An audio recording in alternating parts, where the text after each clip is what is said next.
Isa ka din ba sa mga taong excited din mamatay? If you still remember this movie, Lola Igna from 2019, yung movie na yon is tungkol kay Lola Igna na tinagurian siyang pinakamatanda sa buong bansa. So sa movie na yon, pinakita na sumikat si Lola Igna, maraming mga reporter yung nag-interview sa kanya, marami din yung mga nagpapapicture sa kanya.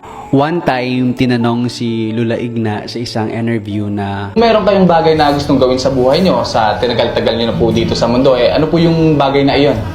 Ang pangyayaring hindi pa nangyayari sa akin na gusto kong mangyari ay dumating na sana ang kamatayan ko.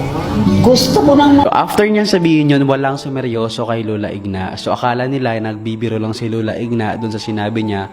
Pero deep inside, seryoso talaga si Lola Igna na gusto niya nang mamatay at gusto niya nang iburol siya. Kung nagtataka ka kung bakit gusto ni Lola Igna nang mamatay o iwanan na tong mundong to, it's because sabi niya dun sa apo niya, pagod na siya na siya na lang palagi yung naiiwan, siya na lang palagi yung nagbuburol. So after nun, parang doon na sineryoso si Lola Igna, kaya tinulungan na siyang gumawa ng kabaong niya, ng damit na susuotin niya.